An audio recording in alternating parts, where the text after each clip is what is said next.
Puma je majhen avtomobil, zato ker če je avtomobil majhen, to je pozitivno. Sploh, če je ta majhnost kombinirana z veliko prostornostjo. In ko sem ta avtomobil prvič si v živo pogledal, to je bilo v snemalnem studiu sredi Düsseldorfa, mi je seveda najprej oblikovalec razložil vse možne linije tega avtomobila, zakaj je kaj tako oblikovano.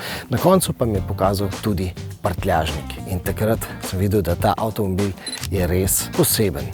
Ampak danes imamo opravka z električno gnano Pumo. Prepoznali jo boste potem, da je ta maska tukaj polna in ta Puma se imenuje Puma Gen E. Se pravi, dostikrat preberemo kar Gen-I, lahko rečemo, da je to kar genialna Puma.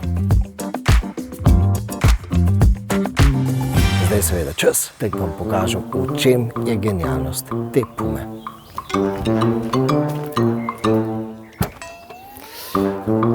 Torej, če najprej v osnovi pogledamo ta prtljažnik, vidimo, da je seveda prostoren, ampak nič tako zelo posebnega.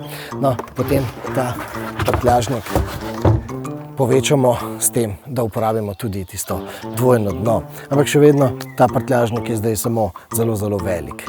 Kje pa se kaže, da je prtljažnik ogromen? No, ko tole dno postavimo v ta položaj, vidimo, da imamo tukaj ogromno skrivališče.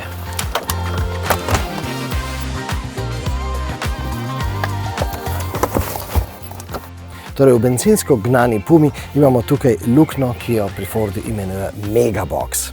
No, v električni Pumi pa imamo Gigabox. In takole na oko bi lahko rekli, da v bencinski Pumi tukaj zadaj skrijemo en kabinski kovček, no, v električni Pumi pa imamo tukaj skrivališče za dva.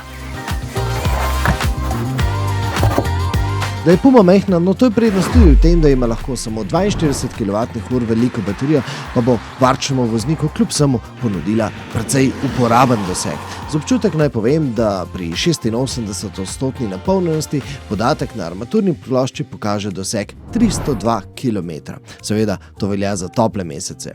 Je pa tako, da so prvi kilometri pokazali tipično fordovsko živahen značaj, zato koliko bo avto zmogel ob živahni vožnji, no to bomo pa izmerili na našem daljšem druženju s tem avtomobilom.